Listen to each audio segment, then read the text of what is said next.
Hello, everybody. Welcome. It is Wednesday. It is 7 o'clock, and we are your number one all-female podcast for everything sports related. It is the A team. My name is Amber. And I am, Amanda. And on that note, yes, this is the clue, isn't it? This is the clue right here, huh? This is the clue right here. So I'm excited, everybody, to have a very special guest on tonight. I'm glad you are. We met this gentleman at. Do you want me to take you out? I'm having technical issues here. Okay, let me take you out then. We have a very exciting guest on tonight, everybody. We met this gentleman at CGS event. He is with the Arizona State Sun Devils. Yes, he's a wide receiver, number 12. And may I say, he's 6'4". So unless he's grown more, which he may have, I couldn't tell you, but I'm sure he will. So without further ado, Malik McClain, how are you? Good. How are you? Good. Thank you so much for joining us tonight. Thank you. And I did grow a little bit. I just got fatter. You didn't get fatter. That's not the thing at all. So I want to say real quick, in 2025, you had 31 receptions for 441 yards, 1 touchdown, and 4 solo tackles.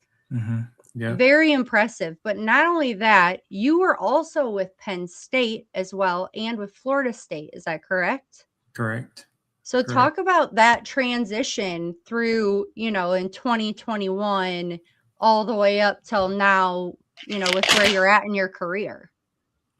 Yeah. So 2021, I came in early in graduate. So I came in the spring of 2021 swinging with Arizona State, and of course my offensive coordinator at Arizona State was my offensive coordinator. I mean, my head coach at Arizona State is my head offensive coordinator at Florida State. So I've known him for a long time, and I known him before that too. It's kind of why I went to Florida State. I'm from Alabama, so it's right there, about 3 hours away. So it felt like home. Some coaching changes happened. Some players came in, some players left. So that's why I kind of made that decision to go to Penn State, which was really the toss-up coming out of high school. It was Florida State was my number 1. Penn State was my number 2. So, and COVID happened, so I just wanted to stay closer to home as well. So, I ended up going to Penn State too. I went to my number 1 and 2. And Arizona State, I had no clue. I didn't anticipate going to Arizona State at all. But my coach, my head coach, I've known him since I was like 13. And, that's where he's from. And, he used to talk about it all the time coming out to Arizona. So, when opportunity arose and he was like, look, you got 2 more years left. We'll love to have you. I was like, all right, a little leap of faith. Absolutely. And you're from, is it Daphne, Alabama? Daphne, yes, ma'am. Yeah. Talk about that a little bit and what your roots and where you are today means to you. Yeah, Daphne is just, it's a football town. I think kind of every town in Alabama is, to be honest with you. I mean, we got our basketball guys, but, it's one big stadium in the city and everybody's there Friday night, and I was blessed to even go to that school because, the greats that I followed up behind, TJ Yeldon, he was one of them. My head coach, he went to the NFL for several years. Kenny King, we got Coach Atlas. We got Coach Lamontis Gardner. My basketball coach, even him, we consider him like our own Hall of Famer. Like he brought basketball to the whole county, really, just himself. So, just being a part of the athletes and the athletics down there was just huge and growing up. Absolutely. Go ahead, Amber. Sorry. So the family life. That was one of the big things that caught me with you. Tell us a little bit more about your Yes, family man. life. Yeah, so I kind of come from a big family. I got 4 more brothers. The youngest of them. So, growing up, not being the best at sports or the game or anything, to be honest with you, was tough. But it was one of those things that I learned. I'm the youngest of all my cousins. Literally all my first and some of my second cousins.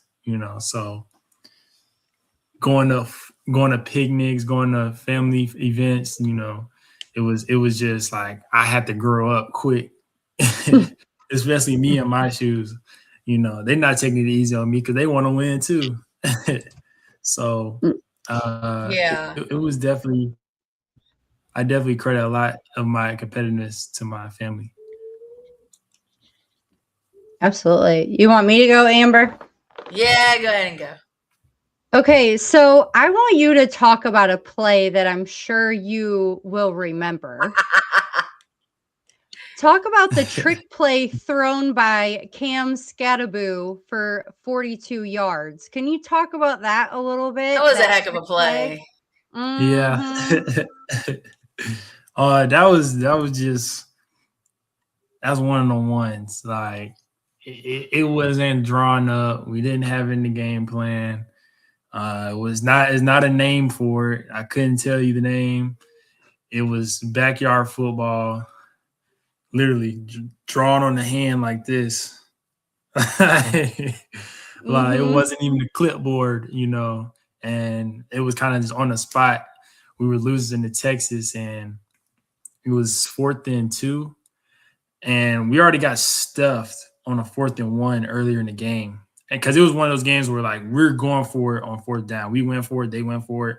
Everybody's like it's all out, and we're coming to this point where it's 4th and 2, and we see they're sending out an all blitz. Like nobody's taking no drop step. Everybody's eyes, nose, everything is downhill. Like we know, they know that we're giving it to Scat. Scat knows that he's getting the ball. Like everybody in the stadium thinks is going to Scat. And like it makes perfect sense to go to him.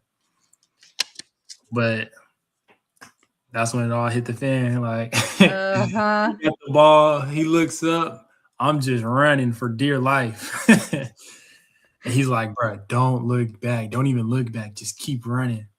I said, all right. I released. I gotta tell you, the ease and the athleticism that y'all put together just in that one moment.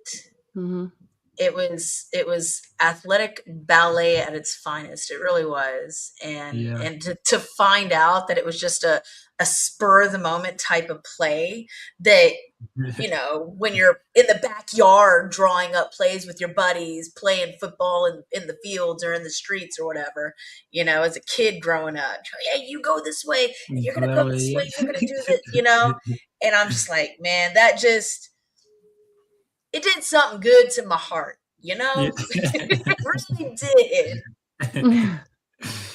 did. Okay, so what do you believe is the most underrated part of your game that isn't fully shown, like on your stat sheet?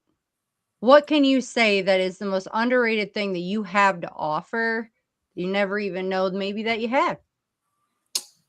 I think that I can tackle. I can play defense. I got 4 tackles on there. But like that's not equivalent to almost like my almost tackles. Right. Oh, we're counting those now? I'm counting. Okay. I didn't know we counted those. All right, Amber, go ahead. I mean, if it's in the realm of possibility, it should count. It should right? Count. I got a hand on it. What about community outreach? I know that is a very passionate kind of off the field type thing for you. Can you tell us a little bit about some of the outreach that you do and how it brings you closer to your community? Oh, 100%. Just this other day, and I'm sick. I couldn't go because it's so powerful. I had a local day with the Cardinals, but the team, we do a marathon run, and it's not even a marathon. It's really just around the stadium, but they gather thousands of kids from all ages, walks of life, whoever, and we run around the stadium, and it's literally just around the parking lot into the stadium. And last year was so funny because me and this kid, we raced the whole parking lot. Like, I thought he was gonna get tired and stop. That joker sprinted, and it's probably like half a mile maybe.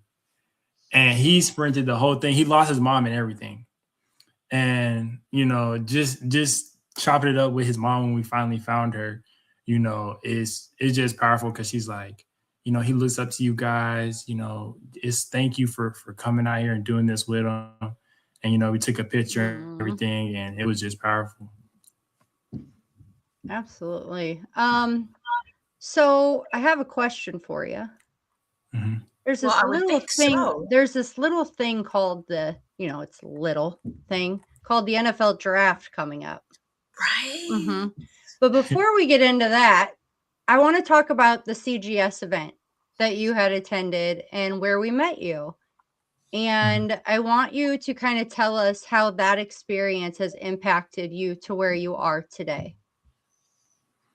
Oh, it definitely worked wonders for me. I think like my buzz, just in general, of me coming out of the season it wasn't the biggest. I still had a lot to prove. I had to talk to a lot of scouts, get my face to face with scouts, and that event, talk and really like voice me as a person to these scouts and to coaches, and for them to see it and see like me face to face. And it's huge. It was so huge to I would say my career, really. To now I have more opportunities to go to certain teams. I've been having more conversations with a lot of teams. So I think that CGS event was huge. I'm so glad I went 100%. Oh, that's good. If given the opportunity, you think you go again next year? Yes. Yeah, for sure. Definitely. Right? Why not? Come interview with 100%. Us again. I just happen to know a few teams that he may or may not have met with. I'm just thinking off the top of my head, but I'm not going to say nothing because I'm going to respect you. Yeah. Otherwise, I would. It's all good. But no, in all fairness, any team is going to be lucky to have you for sure. What would you say with being in Arizona State? What is one takeaway you can say that would benefit you moving forward, should be an NFL career? I'll say my team. I'll say the culture, because when I went there, they weren't the best. They weren't coming off the best season. We were all new.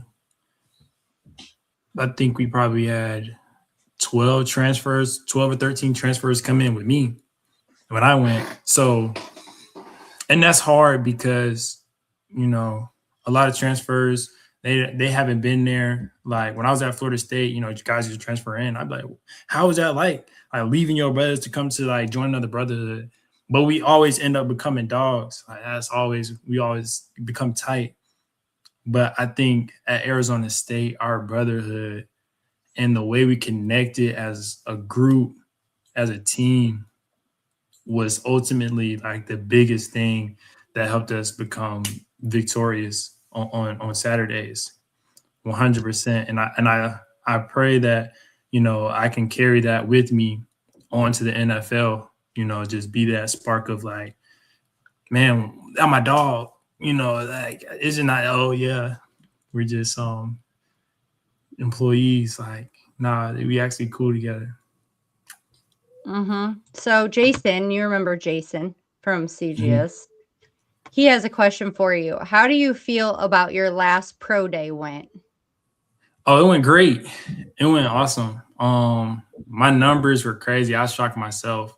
Especially on bench press, because I wasn't a good bencher, but I did 17 reps, which was pretty good. Like it was pretty good. I think the official was a 4.46. My broad jump was crazy. My broad jump was 11.4, and then my vertical was a 40.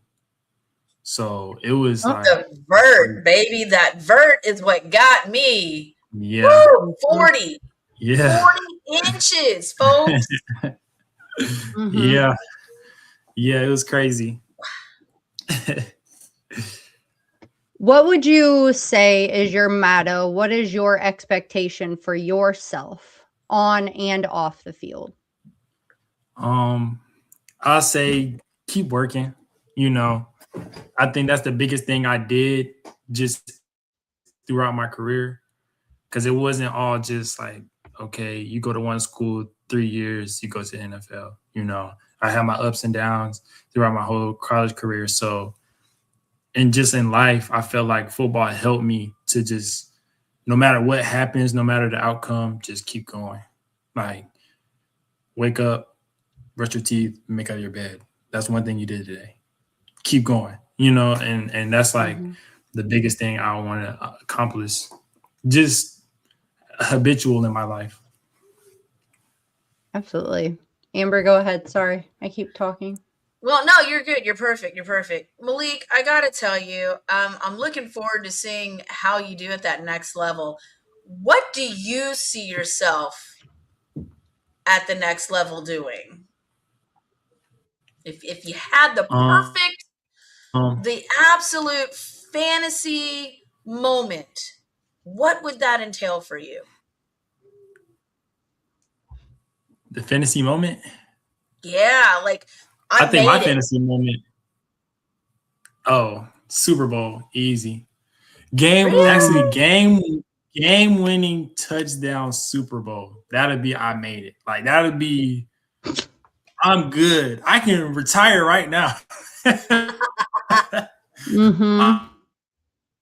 I'm out of here. So you want to do another Stephon Diggs miracle catch, huh? Only the game after that, let's act like we actually know how to play, right? Right. Yeah. Eagles, tore them up. I'm a Viking fan, so yeah. Okay, come on. Malik, while I have you on, somebody wants to put a hat on. Somebody wants to say hi, because he can't go without my guy. What's up, bro? What's up? No, hey, I'm rooting for you in the draft, bro. You need to go to the Bears, though. That's right. I gotta go to the Bears. The Bears. I'll let them know. I'll let them know you said it. No, you need to let Minnesota know. Let Minnesota. Purple looks good on you, Malik. Okay, I told you that. I told you that at CGS, and I'll tell you that I think now. Arizona State and the red and gold. I feel like that should continue on as a theme, and just hit the West Coast with the Niner Nation. Just a thought. I mean, you're so used to being out west. You might as well just keep it. I know that I definitely will be following you and your NFL career. We're looking forward to seeing it. And please, please don't ever be so big to forget us little people down here at the bottom of the ladder. Malik, show those hands real quick. I know, right? Because you're that wide receiver. Everyone's got to see how big these hands are. See, It's all about that. Is that the most important? Tell Malik, before we let you go, right? Will you tell us, like, for a wide receiver, right? Are there hand exercises? Are there things that you should do on like a daily basis to help you to grip the ball when it's thrown to you? Oh, yeah, 100%. I used to do rice bucket. So you get just a bucket of rice. And then you do 10 where you go like that. And And then you also want to do like each finger. So you want to do 10, 10, 10, 10, 10. I mean, by the end of this pinky, all this is going to be cramping. Like all this is going to be cramping. And you want to do another 10. And you want to do about like 3 rounds of that. That's what and then you go like this. Man. That's like I did right here. It's crazy. When I So tell you know what I'm gonna be doing upstairs now. Messing with Bryce as if I need to. But I'm gonna be doing that. Anyway, Malik, tell everybody where they can find you on your socials. You can find me on all my socials. My first name Malik, last name McClain. Well, my Instagram is Malik.m1k, but everything else is Malik McClain. Yeah, you can hit me up anytime. I'm looking forward to you, Mr. Malik, and I gotta say, I'm so looking forward to seeing the results of the draft and hopefully getting you back on here after the fact so you can tell us about that wonderful experience. Thank you so much for your time. We look forward to seeing you again in the near future. Malik, please stay in touch, okay? We'll be in touch. I will. Thank y'all. Thank you. Bye. He's so good. Phenomenal young man. Always polite. He was so polite at CGS. It's like I remember walking by him and I like turned around to see if I was looking for you or something. And I turned around and he literally just stood there and smiled. And I'm like, hi. And then I introduced myself to him and I'm telling you, we saw this man on the field. We saw him on the field at CGS. He deserves 100% to be picked up by any team in the NFL, without a doubt. When Jose Jefferson himself talks you up, there is something to be said about that. And it's not just the athleticism that was spoken about. It was the overall character. I remember that word, the character that Mr. McClain brings to the field is unprecedented.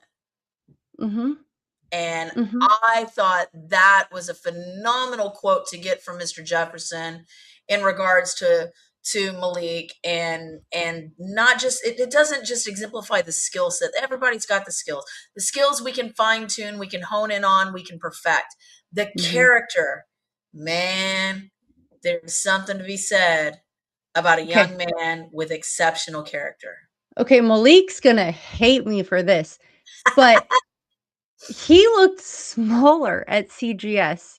He looks more like he's been working. The boy's been eating his Wheaties. He has been eating his Wheaties. But huge thank you to him. Definitely follow him. And whether he ends up in the NFL, the UFL, the IFL, the COFL, the Canadian League, the Arena League, wherever, Malik, you end up, always count on us to keep tabs on you and share your journey with everybody here in the A-Team universe. Absolutely. So with that being said, Amber, I know your weekend was, a little but I told you I was picking the losers. What are you talking about? Is that so? That's what I did in week 1, isn't it? Interesting. Okay, so with that being said, everybody, let's get into week 3. Week 3 of the UFL. So Orlando stormed their way right through the Kings, but I must say that was one hell of a game. It really was. It was a really good game. What? Yeah. I'm trying to reserve it for the end.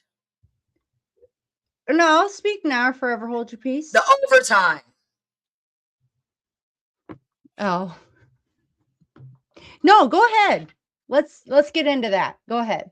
So this is the first time in UFL history, right? That we've had to deal with overtime.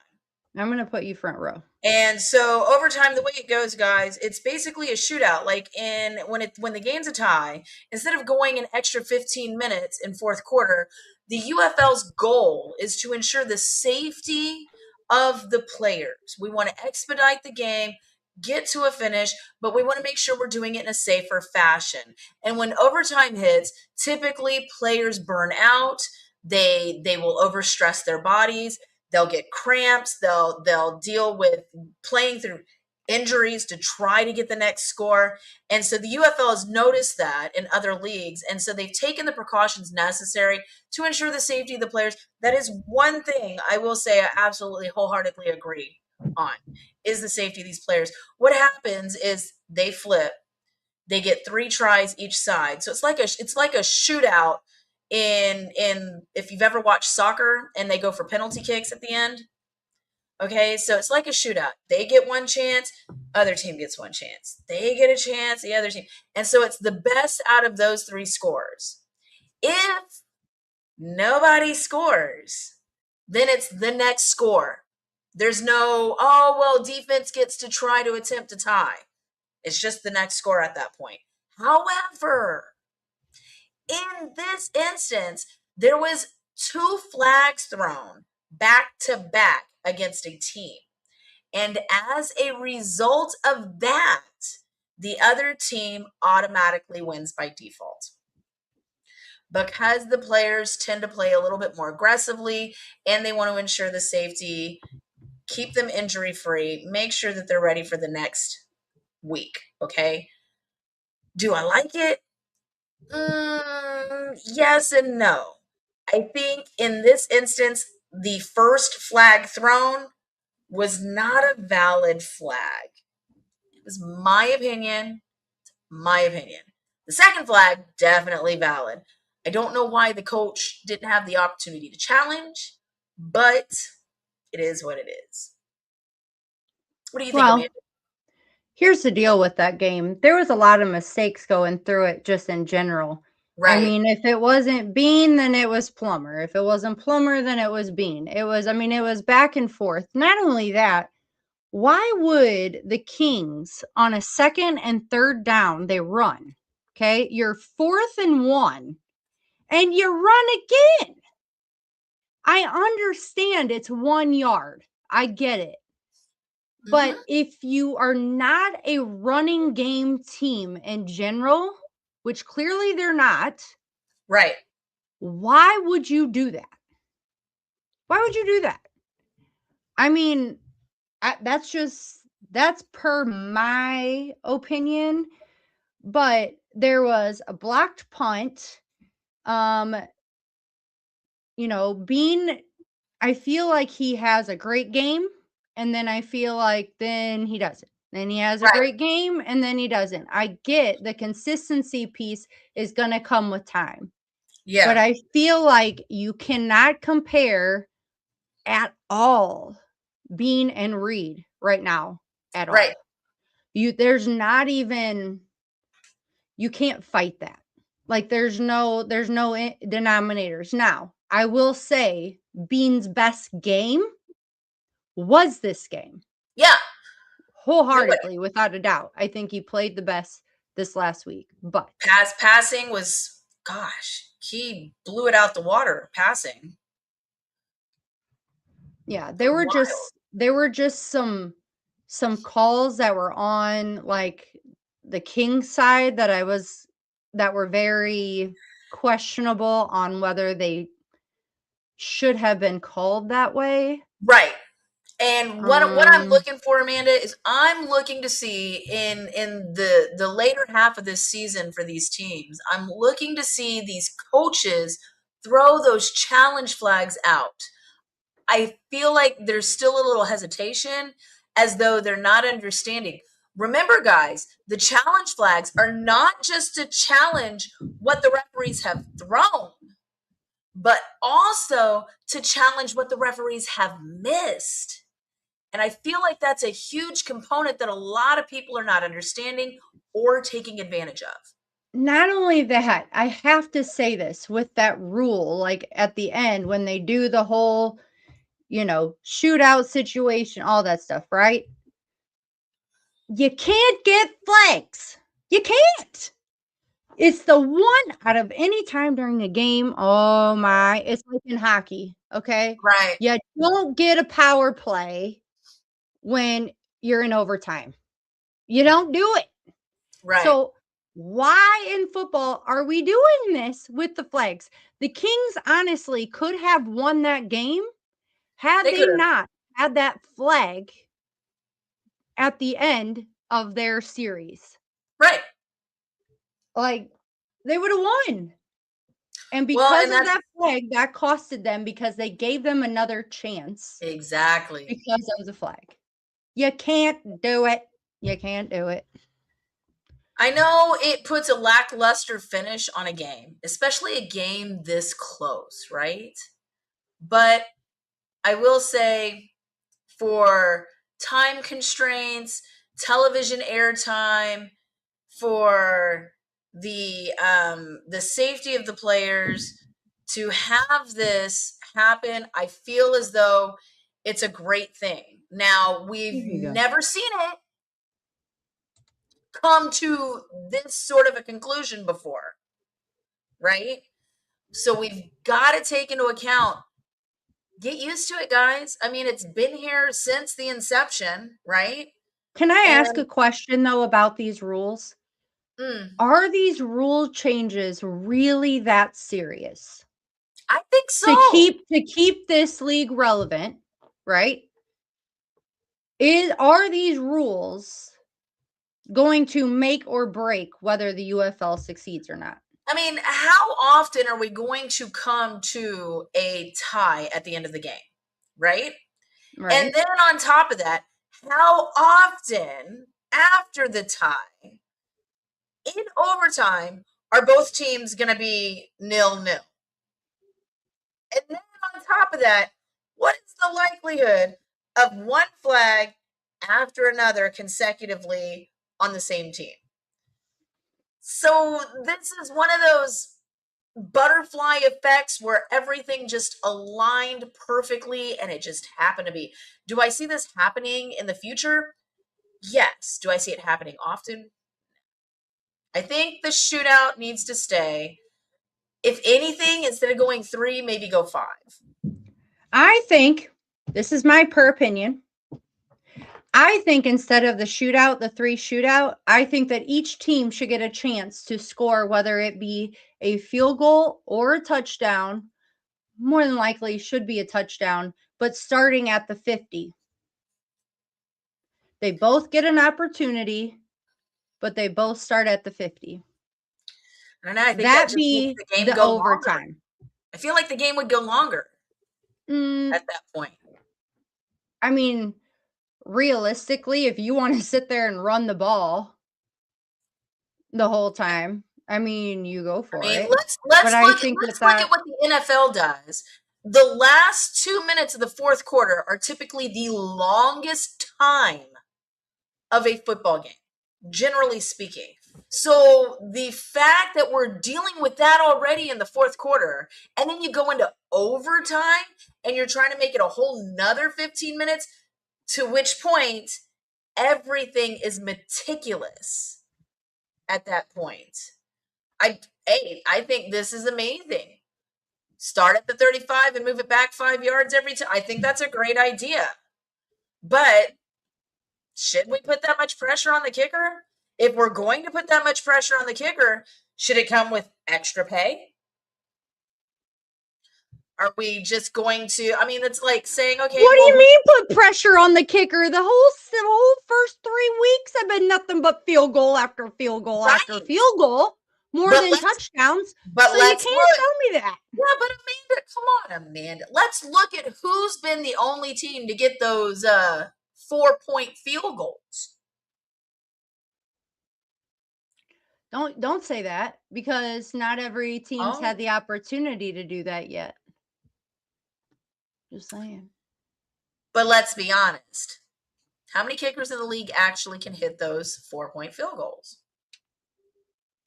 True. Very true. So now it's going to be who's got the strongest leg in the league. that's what it's going to equate to. Well, but then again, if you have a team that actually plays and does put some variety in their offense, unlike one offensive coordinator who is just bottom bargain bin clearance pricing with run, pass, run. I mean, please. I've got 6th graders that have a better variety on that offense. Anyways, that's not the teams we're talking about. Let's go to the next game. Next game, DC and the Gamblers. It was 45-7. Amber, do tell. It was horrible. Horrible. So glad that I didn't show up to DC because apparently the defense didn't either. The interceptions, the offense, I feel like they were trying to figure it out. Here's something I did find out, though.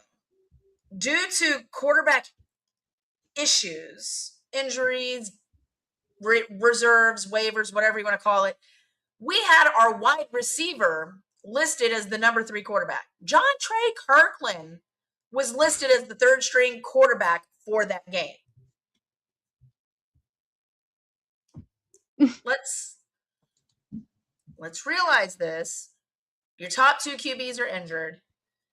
You're introducing a new guy. You're trying to make a name for yourself. And the name you make is interception after interception after pick 6 after interception. I mean, at what point do you say enough already? I don't think he knows the plays quite yet, to be honest with you. That's what I was saying. I don't think he knows the plays. Maybe they didn't get enough time with their wide receivers. He was throwing behind them. He was not like on point. It was very nuanced. I do have a bone to pick with a certain coach, though. Really, Harris? Really? Y'all got a score like this, and you want to throw your challenge flag on Houston. You know what? I'm not even mad at him in for like the last 2 minutes of the game. I'm not mad at him for it. I'm not either. I know that's the role as a coach. I know that that's what they are supposed to do. But I just was thinking with a little dignity behind it of thinking.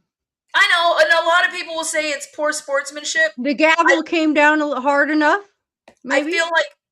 I feel like the sportsmanship is there. You play to the level of expectation, and if the other team is not playing to that same level, that's what makes you the winner. I will say,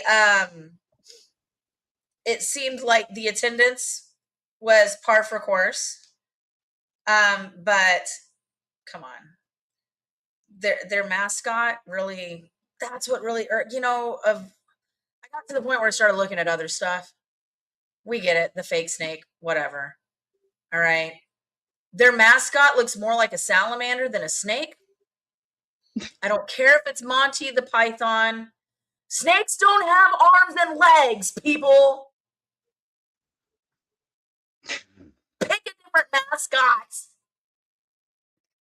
You could have gone with Louis the Lemon.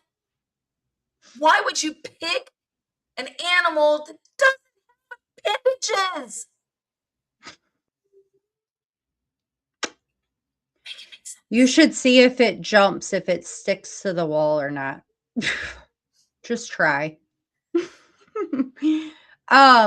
Also, shout out to DC, though, on a high note for being the highest scoring game in UFL history. I think that is very cool to see. Also, I want to throw out to the scores this last week were definitely much, much improved, much better. So yeah, with that being said, let's go into the Renegades 28, the Aviators 23.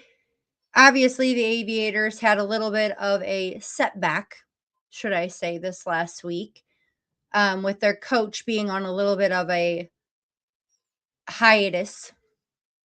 Okay, we'll call it that. That's nice. So anyway, I honestly have to say with the Aviators, I think that they should keep it. Just the way that I think I'm not saying anything ill will. I'm not saying that Tegan can't do it. I'm just saying I think the performance of the Aviators this last week, I don't know if they had a score to settle. I don't know what was going on, but Here's what to cracked be me up this about close against a team that is undefeated thus far, going against Reed, I think, okay, that's working. Yeah, and they picked up another player. And guess what team he used to play for? And guess what team their wide receiver used to play for? And guess what team their quarterback used to play for? And guess what? I'm going to tell you right now, it's all the same team. Are we looking at the Columbus Roughnecks? Yeah, I said it. Look at it. Look at it long and hard, folks. It is what it is, and that's fine, whatever. But I think that having those previous years of experience with your wide receivers, with your offense, with your QB, definitely is speaking volumes. And the Aviators are showing it. Now, as far as what happened with the head coach, he did release a statement after the fact. And I can respect the statement. The fact that he is owning up to it, showing some accountability, is also showing me that they are going to keep him. I look forward to seeing if the team and they learns should keep from the him. lesson. And they should keep him. Because in my honest opinion, people make mistakes. Everyone makes mistakes. Unfortunately, people do things like that every day. It's just unfortunate to the ones that get caught. Well, and not only that. Not to say it's right. I'm just saying in general, everyone makes mistakes, and that doesn't deplete the person they are for what they have. It's not only that, but I mean, somebody else gets, if Joe Blow down the street gets popped for the same thing, does he automatically lose his job? Bless you. Oh, excuse me. I know. Allergies are horrible right now. This time of year, every year. Okay, so let's get into the last game real quick. So the Battlehawks 34, the Stallions 30. I must say, I was biting my fingernails. That's why I have none. That was a good game. Yes, that was a very good game. And I have to say, kudos still to AJ because he did do a great job in St. Louis, even though I hear he got booed. But regardless of the fact, Corral did not have the best game in the first half. Starting out, he had interceptions, but neither did Silvers. And I felt really bad for Silvers actually and his mom because they had just gotten done interviewing Silvers' mom, and then he got pulled. Welcome to St. Louis, Battlehawks. This is what I'm going to tell every parent of any athlete ever in any sport. When being interviewed and they ask you, what do you think your child is going to do next? Whatever it is, I support him wholeheartedly. That should be the answer. No matter what it is, he's a wonderful son. And I enjoy watching him or her play. It's a wonderful child. I enjoy watching them play. Don't you jinx it. I'm just saying, you jinx it, folks. You just jinx it. I felt so bad that poor lady was eating crow. Well, and it was of no one's fault. Okay, no one's fault whatsoever for the timing. But the only other thing I have to say is they were interviewing Ricky Prohl on the headset. And Ricky finished his sentence by saying, I don't care what we do, we just got to get the ball back. And then the Stallions scored. As the Stallion is running in the end zone, that's when they're interviewing, and he said that. And I was like, oh. Gotta love it. Gotta love it. The timing. But I have to say, Frost, okay. That, it was great. He did Here's great. something that I'm hoping to see in the future, and I hope Rapoli hears it. I really do. I want the fan base out there to really start posting it on social media. The thing that's lacking this year from previous years is fan player interaction. I'm not seeing it pre-game, post-game. I'm not seeing it. If you guys are getting it in other cities and other fan bases, let me know, please, because I'm not seeing it. I'm not seeing it when I'm watching the games. I'm not hearing it from other tailgates. I'm not seeing it from other super fans. I'm searching for it, searching far and wide for it. Or if you're getting player interaction pre or post game, let me know. Please. Yeah, I want to talk about the fan experience real quick with you too. But I just want to say, welcome back, Butler. The 64-yard touchdown was real nice. Chef's kiss. Loved it. Perfection. Along with some other great catches as well that he always tends to pull out. So that connection between Frost and Butler was definitely very good in that game. So kudos to the Battlehawks for that win. And that was definitely well worth it for sure. Okay, so I want to talk about the fan experience with you. All right. So, getting fans in the stadiums, okay?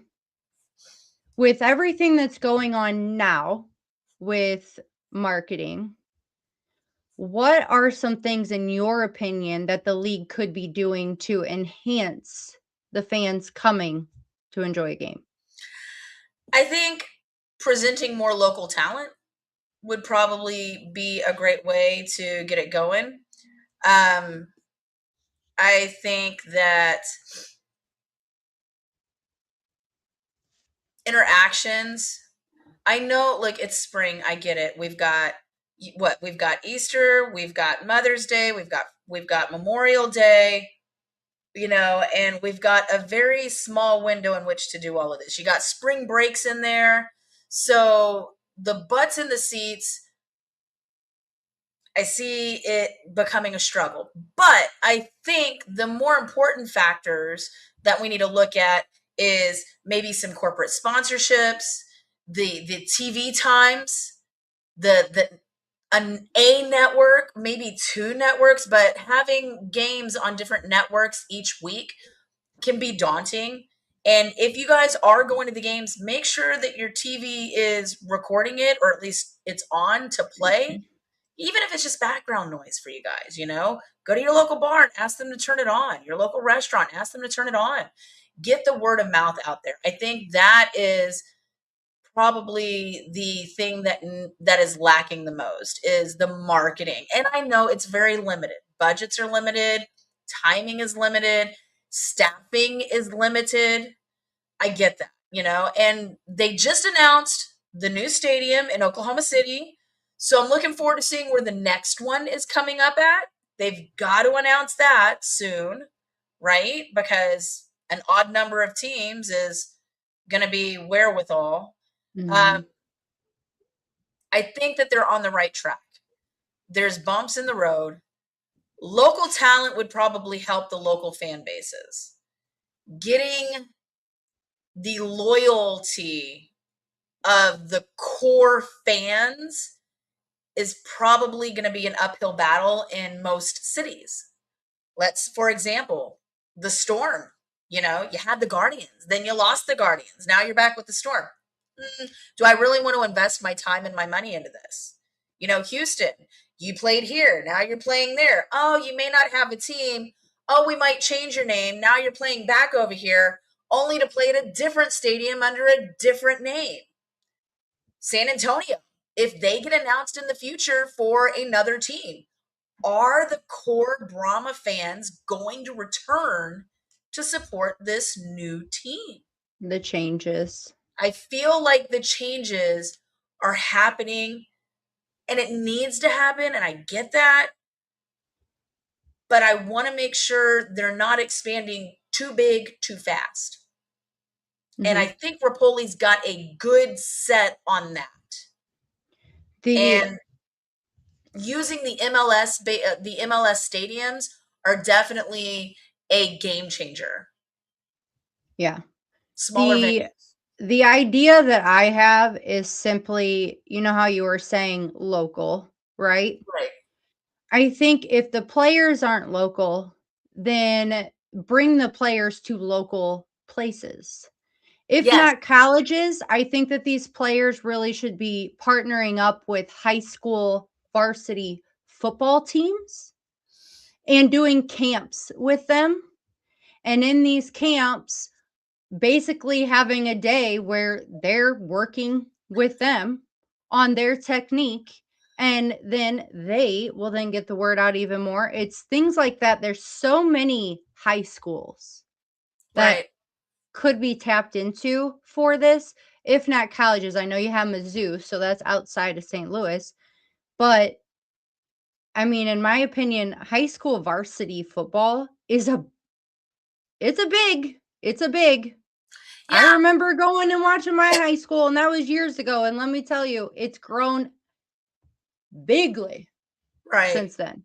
Well, I will say this much. I know some of the local markets are tapping into the local corporate areas. Sponsorships are starting to be seen, and meet and greets are starting to happen with corporate entities.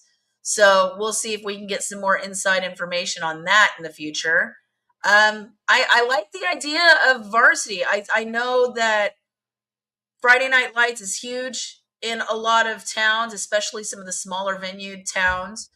I think that's if they make them pay to do that, that's absolutely ridiculous, in my opinion. Yeah. In this industry, you also have to have a give and take situation. And there are other things, though, Amanda. Well, it's par for the course. But are you kidding me? Rapoli knows a thing or two about working with different entities that I'm sure if he really wanted to do that these high schools probably would. Yeah, I get where you're coming from.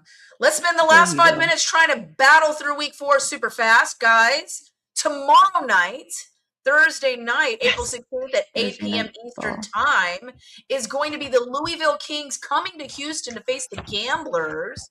We're going to be seeing Bean take on Deckers. And I don't know. Who are you picking? Okay. You said, say again, Kings and...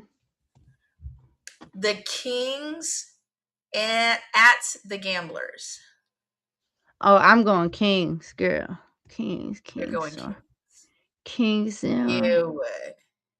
You know, it's all about winning. It's all about winning. You know what? I'll go with the Gamblers.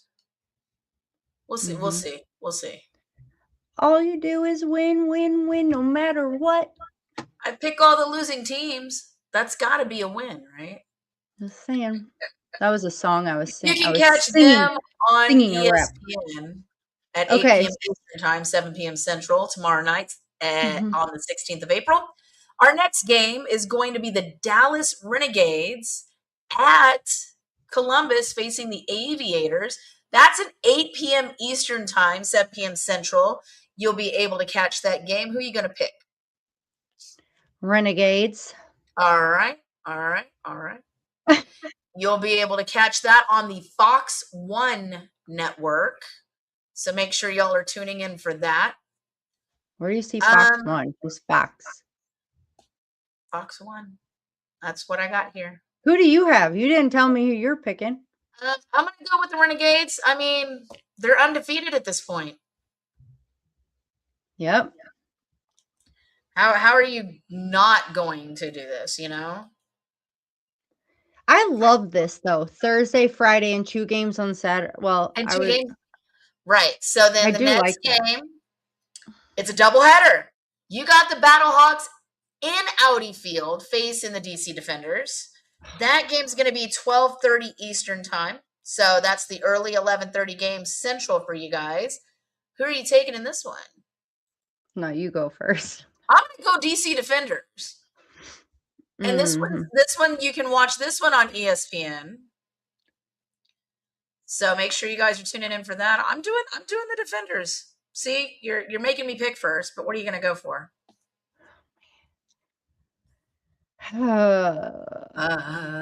You want my realistic answer? Give me nothing less. I just think that after the Battlehawks played DC week 1, and now the Battlehawks are going to Audi. I've been at Audi Field when the Battlehawks played them and they had to score to settle, and it wasn't pretty. So I'm going DC. Really? DC? You're just gonna see, I pick, and then I'm just gonna throw the pigeons out there just like that. You get out there on it, right? Yeah, throwing the pigeons to the wolves just like that. I see how it is. And then the last game. Get on it, girl. Last game is at 4 p.m. Eastern, 3 p.m. Central, Orlando and the Stallions. And that is the Stallions home opener. It is their home opener. How are we at week 4? And we're still dealing with a home opener. Make that make sense, folks. Making those halftime shows spread out. Yeah, I guess. Just a thought. Is there a halftime show? Well, I don't. Forgive me, everyone. I don't know who. I am better with hearing it than I am with their names. Gotcha. That's just me. Well, with that being said, who are you picking? As far as I'm picking the Stallions on this one. You know why? Because it is a Beck AJ matchup, and I think AJ. I mean, the Stallions played well. I'm not saying they did. They did play well. Yeah, they did. But I'm going to pick the Stallions. Yes, I think the Stallions are going to take it in this one as well. I know, right? So 2 of them, we are the same. We'll see how it goes. So in this last few minutes of our show, the last minute and a half we got, did you come up with a motivational quote of the day? Because I did. Okay, you go first. All right. Famous words. Football is like life. It requires perseverance, self-denial, hard work, sacrifice, dedication, and respect for authority. Those are the famous words of Mr. Vince Lombardi. And I believe every single one of those aspects can be transcribed into everyday life. You need all of those attributes in order to be successful, no matter what you do, whether it's football or anything else. And I use it on the daily. I mean, not the self-denial. I don't know. Respect for authority. Sometimes I am the authority. Respect it. I wanted to take a brief moment to mention that this weekend is WWE WrestleMania. So be sure to tune in for that action. And if y'all find out anything interesting, feel free to let us know and we'll bring it up to the table. Not the head of the table, though. Oh, that was good. That was good. Well, I put my little one. Acknowledge me. Yeah, I'll put my one up. Okay, mine is very simple. It is something that Jason tells me all the time, and it is something my mom has told me since I was way little. Shut up, Buttercup? Yeah, you think that? Well, no. I'm kidding. I love you. You are stronger than you think. Ooh. And I know, as little as that is, that always hits the. Ugh. It's one of those that just hits you, because It it's gets you in like the gut. sometimes when you feel your weakest is really when you can feel the most strong. So Right. you always have to keep it's building yourself up, because there's so much in this world that can knock you down if you let it. exactly. You are stronger than you think. You are stronger Keep than you in mind. think. Mhm. With that being said, ladies and gentlemen, thank you so much for joining in with us. My name is Amber. And I am, hold on, Amanda.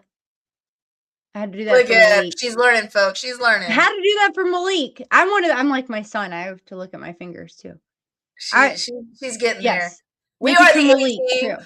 We appreciate you guys tuning in, and we'll see you all next week at 7. Y'all have a wonderful day. Bye, everybody.